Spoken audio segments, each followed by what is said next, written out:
نے بتایا ویسے کر رہا ہے، یہ پہن اور وہ پہن، یہ دھاگا پہن، وہ پٹی پہن، یہ ہرا پہن، ایسا پہن، اور یہاں جا اور وہاں جا، یا حاضری دے، 2 سجدہ وہاں مار، 2 ٹھونگے وہاں مار، تب جا کے تیرا کام ہوگا۔ ارے اس طرح سے تو اللہ نے بتایا نہیں میرے بھائی۔ تو دین صاف ستھرا مذہب ہے ہمارا، یہ تو تمام چیزیں خرافات میں شامل ہیں۔ یاد رکھیں، ہم سوچیں کہ ایسا تو نہیں کہ دوسرے دروازے سے ہم اللہ کے علاوہ کسی اور کو بھی مانتے ہیں اور غلط فہمی میں مبتلا یہ ہیں، اجی وہ تو خالی بس گئے تھے، کچھ کرے نہیں تھے، حاضری دینے گئے تھے، ایسا نہیں۔ اگر اپنی غضب اور قہر چاند اور سورج کے اندر دکھاتا ہے، یہ چاند اور سورج گرم کیا ہے؟ اللہ غصہ دکھاتا ہے کہ دیکھو یہ جو اتنا بڑا مخلوق ہے، جو دنیا سے کروڑوں بڑا ہے، چاند یا سورج، اس کے اوپر میری حکومت ہے، اور جب میں غصے میں آتا ہوں تو اس کو میں اپنے حساب سے لے لیتا ہوں، اس کی روشنی کیا پڑ جاتی ہے؟ مار پڑ جاتی ہے، آدھا حصہ کالا ہو جاتا ہے۔ اب دنیا والوں نے عجیب عجیب خیالات اس میں پیدا کر دیے، حالانکہ اس میں اللہ کا غصہ ہوتا ہے، ناراضگی ہوتی ہے۔ حضور نے فرمایا نماز ہونے کے بعد اور چاند گرنا ختم ہونے کے بعد کہ جب بھی سورج گرہن ہو یا چاند گرہن ہو تو اس وقت تک تم اللہ کی عبادت کرتے رہو، اس لیے کہ چاند اور سورج پر بھی اللہ کا حکم چلتا ہے، اور جب اللہ بندوں سے ناراض ہوتا ہے تو اس کا اثر چاند اور سورج پر دکھاتا ہے۔ اسی کو تو شرک کہا جاتا ہے۔ شرک صرف یہ نہیں ہے کہ جا کر کے کسی کے یہاں سجدہ کر دیا، شرک صرف یہ نہیں ہے، شرک یہ بھی ہے کہ آپ اللہ کے علاوہ کسی دوسرے کو بھی اپنے اللہ کے برابر طاقت کو سمجھتے ہیں، جب بھی ایک حاملہ عورت کو کھڑا کر کے رکھتے ہیں جب تک سورج گرہن ختم نہ ہو جائے، یہ جہالت بھی ہے، شرک بھی ہے۔ میرے دوستو جھانکے اپنے اندر، کہیں ایسا تو نہیں کہ ہماری زندگی میں شرک شامل ہے اور کل اللہ ہماری مغفرت نہ کرے، ہماری مغفرت روک دے، تو اپنی زندگی میں جا کے پوچھو ماں باپ کیا ہوتا ہے۔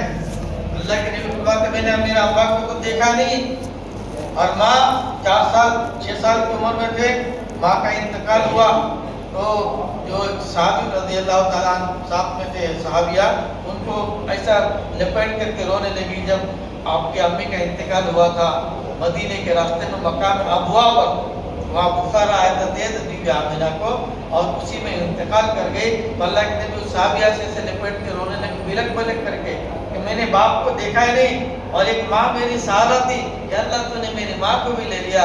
وہ صحابیہ کہتے ہیں کہ نبی کے رونا دیکھ کر میرا بھی دل پسند، واقعی میں ماں کا مقام کیا ہوتا ہے۔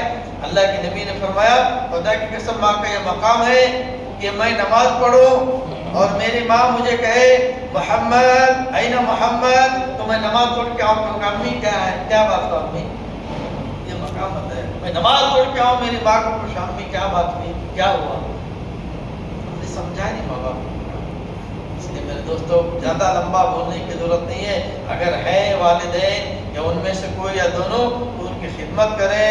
ہم بڑے نہیں ہیں، بھلے ہمارے داڑھی سفید ہو جائے لیکن ہم ماں باپ سے چھوٹے ہی ہیں، ہمارا مقام ان سے چھوٹا ہے۔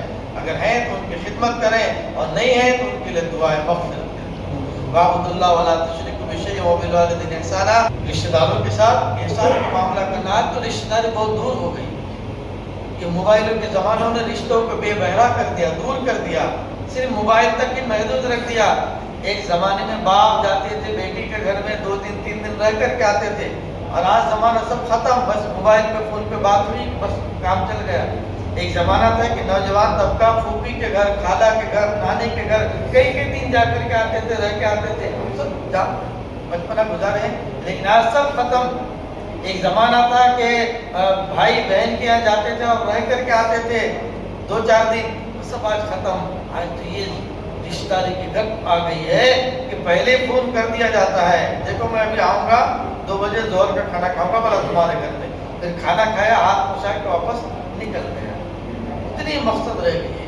حالانکہ میرے دوستوں رشتہ داری تو اصل چیز ہوتی ہے نا، انسانوں میں جو طاقت پیدا کرتا ہے، آپس میں جو جوڑ اور محبت پیدا کرتا ہے وہ رشتے ہی ہوتے ہیں۔ اس لیے اللہ کے نبی نے فرمایا جو رشتوں کو توڑتا ہے اللہ کی اس پر لعنت ہوتی ہے۔ جو رشتوں کو جوڑے اللہ اسے قیامت کے میدان میں جوڑے گا، اللہ اسے راضی ہوگا، اور جو رشتوں کو توڑے اللہ اسے توڑ دے گا اور اللہ کی اس پر لعنت برس دے گی۔ اس لیے میرے دوستو رشتہ داری کے ساتھ حسن سلوک کا معاملہ کریں، اچھا سے پیش آئیں، کچھ اگر ہو گئے ہوں تو آپس میں بیٹھ کے مسئلوں کو حل کر لیں۔ یہ دنیا حل کی جگہ ہے، اور قیامت کا میدان فیصلے کی جگہ ہے. یہاں حل کر لیجئے, وہاں ہمارے لیے صرف فیصلہ ہوگا, وہاں حل نہیں کہ ہاں ٹھیک ہے تم نے لڑے تھے, یہ لڑے تھے, چلو جاؤ کوئی مسئلہ تمہارا حل کر دیا, اب آئندہ مت کرنا ایسا. وہاں ایسا نہیں ہے, وہاں تو ڈائریکٹ مالک کی دین ہے, فیصلے کی جگہ ہے وہاں پر. اس لیے میرے دوستوں آج حل کی جگہ ہے. اگر رشتوں میں نااتفاقیاں ہیں, جھگڑے ہیں, آپس میں تناؤ ہے, کھٹا میٹھا معاملہ ہے, تو اسے ختم کر لے اللہ کے واسطے. اللہ کہہ رہے ہیں وہ بھی ذی القربیٰ, اور آگے کہہ رہے ہیں والیتامیٰ والمساکین, اور مسکینوں اور یتیموں اور مسکینوں کے ساتھ میں حسن سلوک کا معاملہ کرنا. کیا کہا؟ وَاعْبُدُوا اللَّهَ, اللہ کے ساتھ کسی کو شریک نہیں کرنا, گن کے رکھنا ہے. وَلَا تُشْرِكُوا بِهِ شَيْئًا, اللہ کے ساتھ کسی کو شریک نہیں کرنا اللہ کی عبادت میں. وَبِالْوَالِدَيْنِ إِحْسَانًا, والدین کے ساتھ احسان کا معاملہ کرنا. وَبِذِي الْقُرْبَىٰ, اور رشتہ داروں کے ساتھ, قرابت داروں کے ساتھ تعلقات جوڑے رکھنا. وَالْيَتَامَىٰ وَالْمَسَاکِينَ, اور مسکین, یتیموں اور مسکینوں کے ساتھ حسن سلوک کا معاملہ کرنا. یتیم تو ظاہر بات ہے, در یتیم اسے کہا جاتا ہے جس کے ماں باپ دونوں ہی دنیا میں نہیں ہے, اور یتیم اسے کہا جاتا ہے جس کے ماں باپ میں سے ایک ہو یا ایک نہیں. اللہ کے نبی بچپن سے در یتیم تھے. اللہ کے نبی بچپن سے در یتیم, یعنی ماں باپ بچپن سے نکل گئے جن کے وہ در یتیم, اور یتیم اسے کہا جاتا ہے جن کے ماں یا باپ دونوں میں سے ایک ہوں. فرمایا کہ یتیم کے ساتھ میں حسن سلوک کا معاملہ کرنا, اس لیے کہ جب ان میں سے کسی کا سایہ اڑ جاتا ہے تو دنیا سامنے والے کو اندھیرا دکھتا ہے, اندھیرا. ماں یا باپ میں سے جس کا بھی سایہ نکل جاتا ہے. ماں باپ دنیا کی طاقتور مخلوق ہوتی ہے اولاد کے لیے. ماں باپ دنیا کے طاقتور اولاد کے لیے ایک جو ہے دوست ہوا کرتا ہے, اور جب ان میں سے کوئی نکل جاتا ہے تو میرے دوستوں وہ بیچارہ لاچار یا مجبور, اور دنیا والے اس کو کھانے کے لیے دوڑ رہا ہوتا ہے. اس لیے یتیم کے ساتھ السلام علیکم گائز, لیٹس گو. ابھی گھر پہ آتے بھائی کو بلایا میں نے, نماز ہو گئی. ویڈیو اچھا لگے تو لائک شیئر کمنٹ سبسکرائب کر دینا, نہیں اچھا لگے ڈس لائک کر دو. مل دو, اللہ حافظ.